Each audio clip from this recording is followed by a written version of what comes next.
seat. Supa. That wasn't a part of the plan.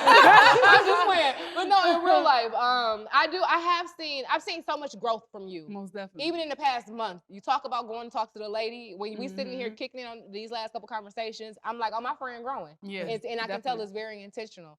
Yes. Let's talk about why. Let's talk about, what's inspiring you to do the work. Right. I think I finally started holding myself accountable. Ooh. Finally. After all these goddamn years, I had to realize that, bitch, you the problem. And you might be. And that's okay. And that's okay. That's okay. You know, the way I had to change the way I talk to a man. Yeah. If I'm gonna respect a man, I can't talk to him like he my homegirl. I can't call him a bitch. Can't call him a hoe.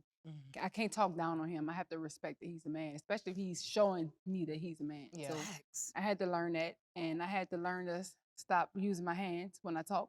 Oh yeah. You know? Yeah.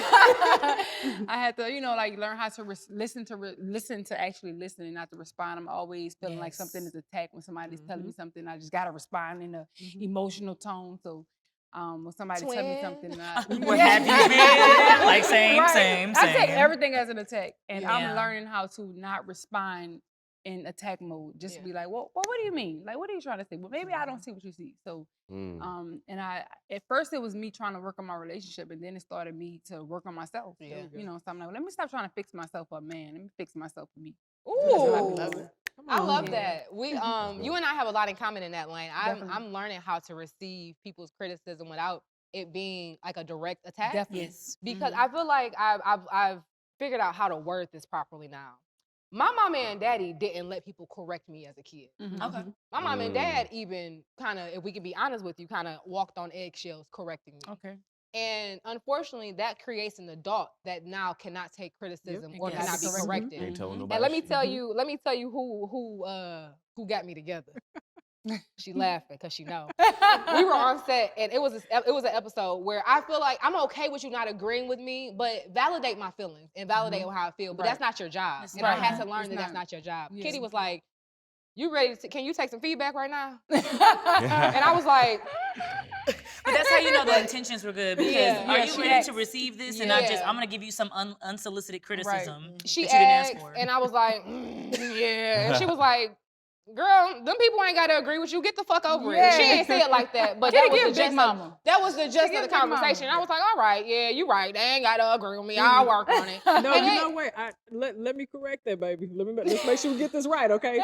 She wasn't ready to take that feedback, by the way, okay? Right. She lied. She said she was like, Kitty, this how I am. Okay, baby, but that's not gonna work. Okay, no, but I was talking to her. I'm like, look, because coming from a friend standpoint, I don't want you to make a fool of yourself just because people are not in agreement with you. Definitely. But also, from a more professional standpoint, you personalizing the situation that doesn't have to be personal. Like you were saying about like taking things, criticism, feedback doesn't always mean it has to be a personal attack. It's just we sometimes take it as a personal attack because it makes us question our character or the things that we know are flaws that we have within ourselves.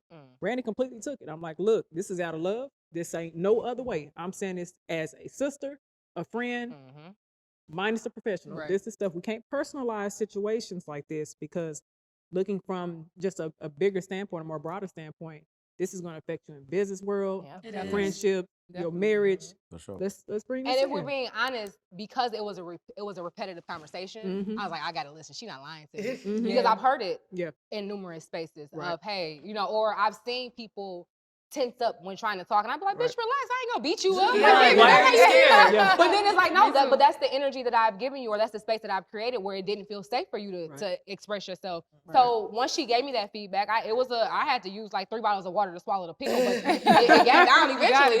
And I felt like I almost immediately implemented change to the point, even with how I interact with people online, how I receive comments. It'd be like, I'm like, all right, girl, so you don't care. Like, I was laughing with one girl. One girl called me old on Neighborhood Talk. I was like, baby, auntie is about to be 35. Right. Auntie is a little A old. bitch could use a nap. She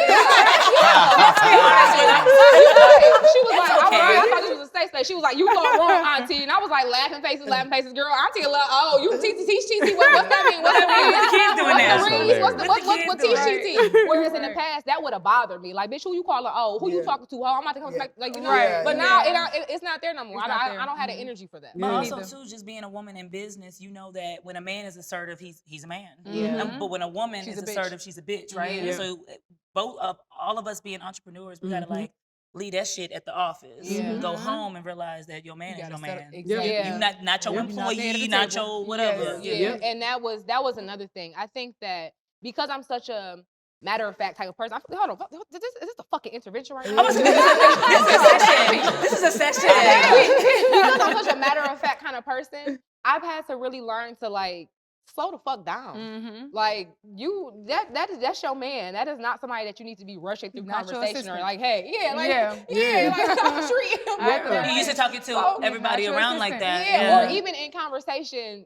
Because when we do pods, we're used to the banter. You have a conversation, you gonna boss the conversation back around. Or he'd be like, bitch, you not on stage right now. Right. I'm telling you how I feel. You don't have to have no comeback. You don't have to have no comeback. No back talk. Papi, let's talk. As a husband, as a father, husband, all that good stuff. Yeah. Relationships are work, true or false? Of course. Yes. Of course. How long you been married? Since 2018. Oh, okay. Congratulations. So 5-6 years. Yeah, Okay, hey. Yeah. What is some of the work that you're willing to do as a husband? Willing to listen more, because I already know, like with me, when those key moments when you write, like when you write, like, yo, I told you this was about to happen if I did this, and I try to live off those highlight reels, like, yo, I'm always right, so, and I try to carry every situation like I'm always right, versus like, nah, you was probably wrong here. Yeah, right. Is that something that you had to learn through being married? Yeah, for sure. And I realized it's not just like boyfriend and girlfriend, because I thought being married was just about to be the same thing. It's a whole different commitment. Two becoming one. It sounds like it's such a simple sentence, isn't it? It's like two becoming one. Oh, it's cute.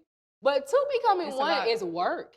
Even if you guys have this similar foundation, you can both be raised in a two-parent Christian household and whatnot. Those two parents are still going to be their own personalities, their own people. They're still going to receive Christianity the way they wanted to receive it. Developmental differences. Yeah. Exactly. So even when I look at my husband and I, we come from similar backgrounds, but that two becoming one was intentional work because, baby, we are very different people. Yeah. Remember even turning off holidays? Yeah.